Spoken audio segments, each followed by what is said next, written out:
সালামের উত্তরই দিলেন না, রাগ করছেন নি? হ্যাঁ, কয় হুজুরের তো চিনি, এই হুজুরের বয়ান আর কি নাকি?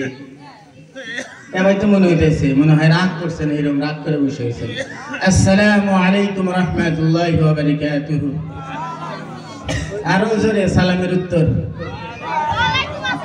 ইদুল বিয়াদবি করি অল্প ওইটা যদি আগে আসলেন নি খুব ভালো হলেন।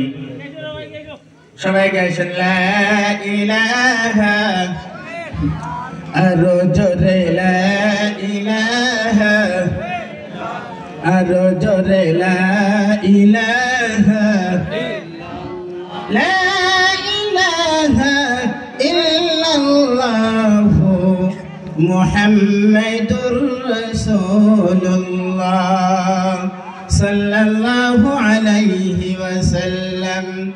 نحمده ونستعينه ونستغفره ونعوذ بالله من شرور أنفسنا ومن سيئات أعمالنا من يهده الله فلا مضل له ومن يضلله فلا هادي له ونشهد أن لا إله إلا الله وحده لا شريك له ونشهد أن محمدا عبده ورسوله الذي أرسله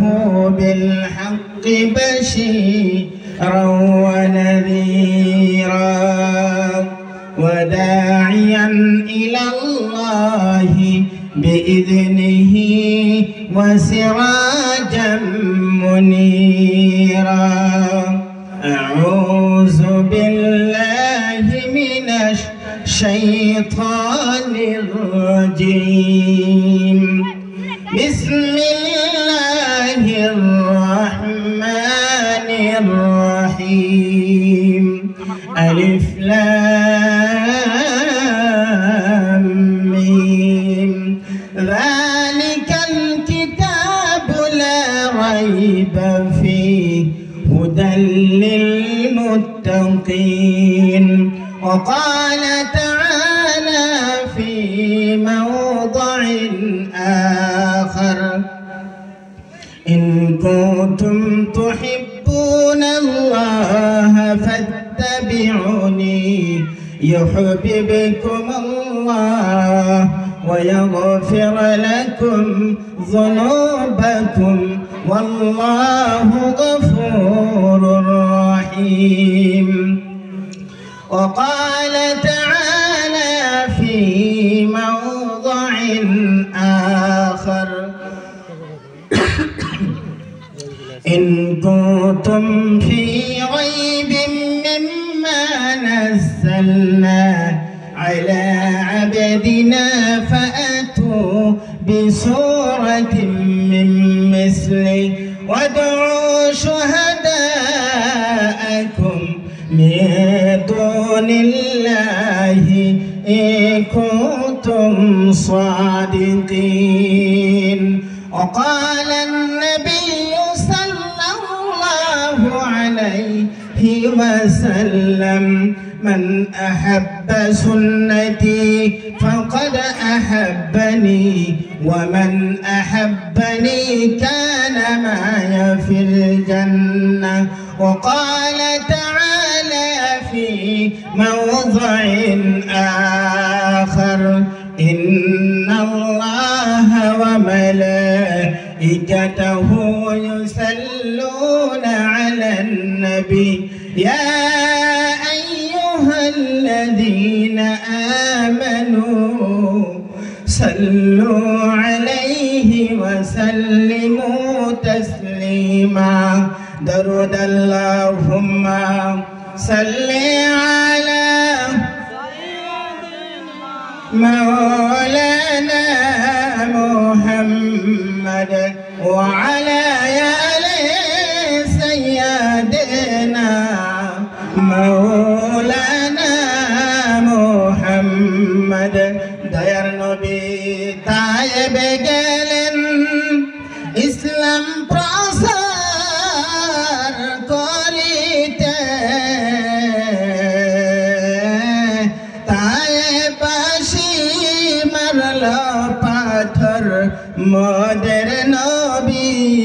গায়ে थे अल्लाहुम्मा सल्ली अला सय्यदिना मौलाना मुहम्मद व अला आलि सय्यदिना मौलाना मुहम्मद ओहे खुदा दो है शक्ति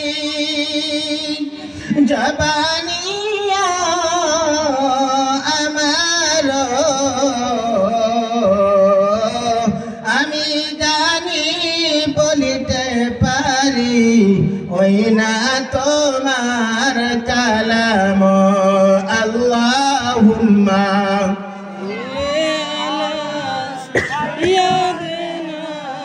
مولانا محمد وعلى آل سيدنا مولانا محمد যাই হোক আজকে বিশাল ধর্মীয় সভা মহামাননীয় সভাপতি সাহেব দূর দারাজ থেকে আসা আমার বয়সের ভাইজানেরা আমার থেকে ছোট ছোট বাচ্চারা এবং আমার সম্মুখে বসা মুরব্বিয়ানে সমাজ পর্দার আড়ালে থাকা মা এবং বোনেরা আমি আবার নতুন করে আপনাদেরকে সালাম দিতেছি আসসালামু আলাইকুম ওয়া রাহমাতুল্লাহ।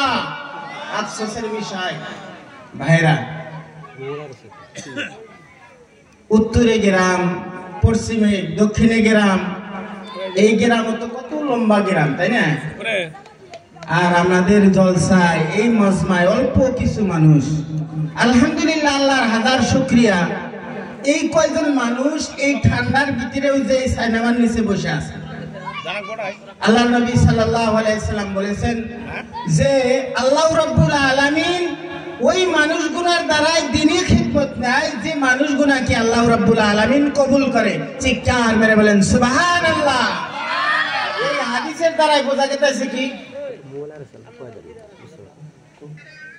যাই হোক একটা মোবাইল হারাইছে কেউ যদি পান খাস করে অনুরোধ থাকলো ধর্মীয় সভা আশা করি ইনশাল্লাহ এখানে জমা দিবেন আমরা তার মোবাইলটা তাকে দিয়ে দিব। একটা মোবাইল হারাইছে কেউ যদি পায়ে থাকে দয়া করে দিয়ে দিবেন মোবাইলটা এ জায়গায় জমা দিলে আমরা তাকে দিয়ে দেবো আর কি আশা রাখলাম। আমার ভাইয়েরা আল্লাহর নবী সাল্লাল্লাহু আলাইহি ওয়াসাল্লাম এই দ্বীন ইসলামের জন্য কত কষ্ট করেছেন তারপরে সাহাবারা কত কষ্ট করেছেন তাদের জীবনে পড়লে হারে দিল ফাইটা যায় হায় হায় এত কষ্ট করেছেন শুধুমাত্র এই দ্বীন ইসলামের জন্য। কিন্তু আমরা আল্লাহর তারিফ ও প্রশংসা যে আল্লাহ আমাদেরকে মুসলমানের ঘরে জন্ম দিছেন না নাই। আজকের দিনেও অনেক জায়গায় অনেক রাস্তাঘাটে শোনা যায় যে বাবা মা সবকিছু হিন্দু সবকিছু গায়ের মুসলিম তার ছেলে মুসলমান হয়েছে শোনা যায় না। আল্লাহর হাজার শুকরিয়া যে আল্লাহ রাব্বুল আলামিন আমাদেরকে মুসলমানের ঘরে মুসলমান মা এবং মুসলমান বাবা আমাদেরকে দান করছে আলহামদুলিল্লাহ কবেন না আলহামদুলিল্লাহ। আমার ভাইয়েরা ভালো করে শুনে রেখে দিবেন ভালো করে জেনে রেখে দিবেন এই জমিনের উপরে আসমানের নিচে সর্বশ্রেষ্ঠ কিতাব যদি থাকে সেই কিতাবটা হলো কিতাবুল্লাহ কোরআনুল কারীম। আমার ভাইরা আখির নবী হযরতি আহমদ মুহাম্মদ মুস্তাফা সাল্লাল্লাহু আলাইহি ওয়াসাল্লাম গারে হীরার ভিতরে আল্লাহর নবী সাল্লাল্লাহু আলাইহি ওয়াসাল্লাম ইবাদত করতেছেন ইবাদত করতে করতে হঠাৎ করে হযরতি জিবরাইল আলাইহিস সালাতু সাল্লাম এসে বলেন ও নবী গো আপনি আপনার প্রভুর নামে পড়েন বিসমিল্লাহির রহমানির রহিম ইকরা বিসমি রাব্বিকাল্লাযী খালাক খালাকাল ইনসানা মিন আলাক।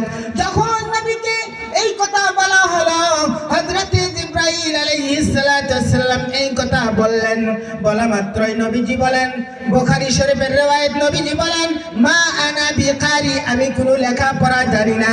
একবার বলা হলো নবীজি বললেন, দ্বিতীয়বার বলা হলো নবীজি এই কথাই বললেন, তৃতীয়বার বলা হলো নবীজি এই কথাই বললেন, চতুর্থবার হযরত জিবরাইল আলাইহিস সালাতু ওয়াসসালামের সিনা আর নবীজির সিনা একত্রিত করিয়া এমন জোরে আঘাত করে, এমন জোরে নবীকে চেপা মারে, নবী কাঁদে আর বলে, মনে হয় উহুদ পাহাড়টা আমার সিনার উপরে তুলে দেওয়া হয়েছে।